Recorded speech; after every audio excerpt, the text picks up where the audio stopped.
માતાજી, કેમ છો? મહાદેવ, હર હર મહાદેવ. હર મહાદેવ. હાલો, અમે કઈ બાજુ જાય છીએ તમે ચોઈસ કરો. અમે તો હર વખતે ગીરમાં તો હોય જ અઠવાડિયામાં, પણ આ વખતે ગીરથી અમારે આગળ જવું છે. તો તમે અમને કોમેન્ટમાં લખજો કઈ બાજુ અમે જઈએ છીએ.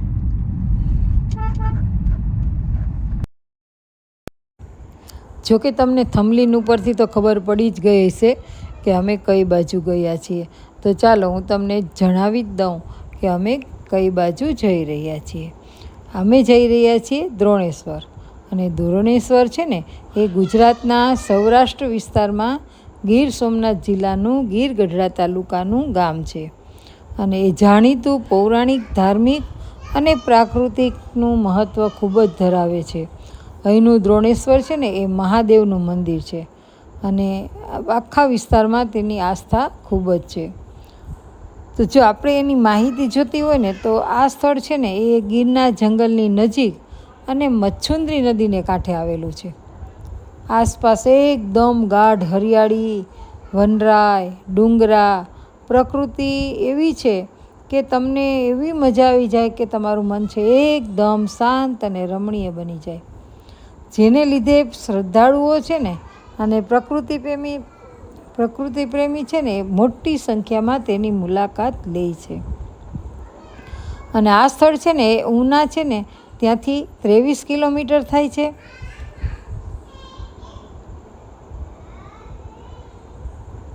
અને જો તમે ગીર ગઢડા આવી જાઓ તો ઉત્તર પૂર્વમાં એટલે કે 6 કિલોમીટરે આ દ્રોણ ગામ છે એ આવે છે.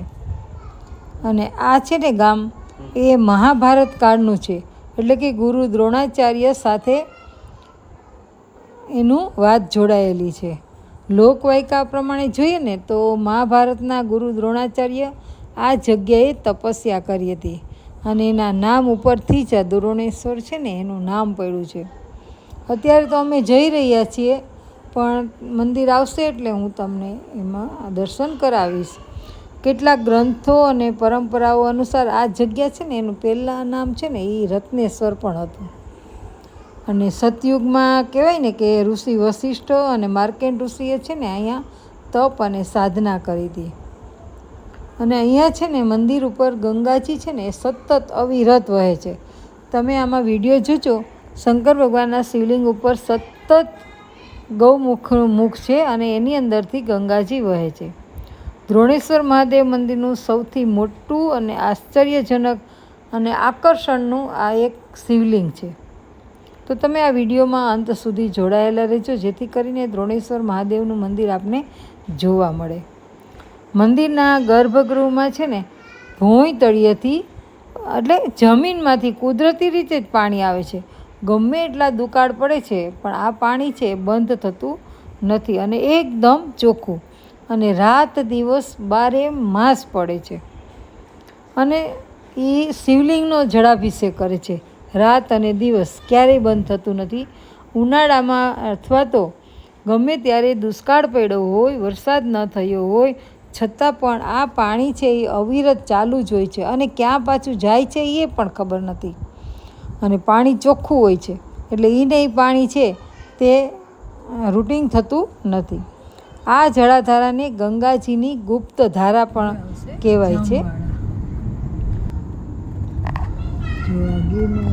અને મંદિરના ગર્ભગૃહમાં આ ભોંયતળિયાથી લઈને કુદરતી રીતે આવે છે ને પાણી, એટલે ગૌમુખ દ્વારા અવિરત રીતે આવે છે. વર્ષોથી આ પ્રકારે વહેતી જળધારાને નિહાળવા જોવા માટે થઈ અને દૂર દૂરથી લોકો આવે છે.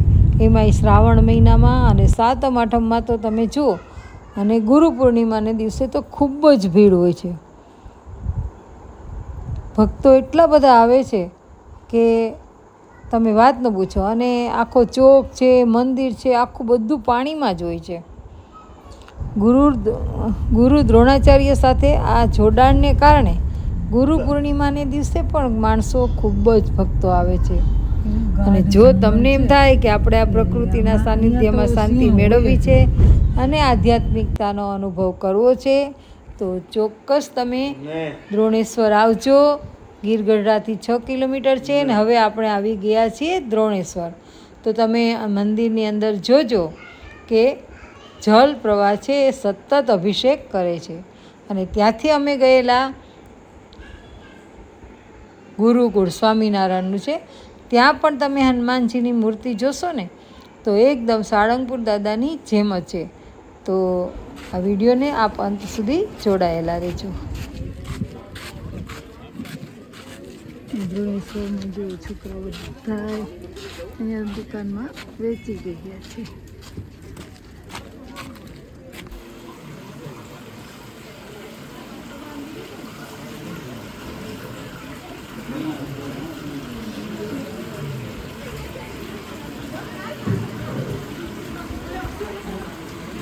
મહાદેવમાંથી પાણી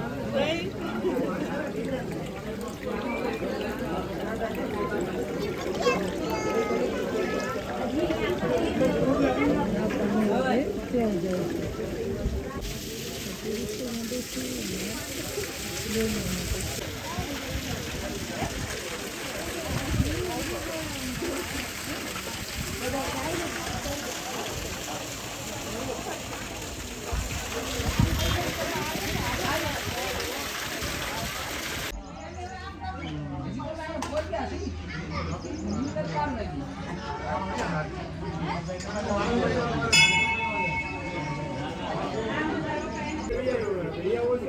ધોધ.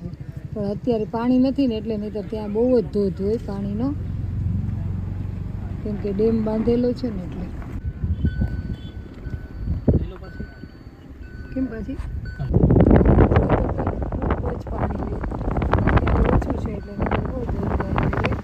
અને આ છે સ્વામિનારાયણ મંદિર કે જે સાળંગપુર દાદા હનુમાન છે ને એવા જ હનુમાન દાદા અહીંયા છે. આ છે સ્વામિનારાયણ મંદિરનું ગુરુકુળ છે અને એક બાજુ મંદિર છે એટલે વચ્ચેનો આ રસ્તો છે.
જો પાછળ આખી નદી છે.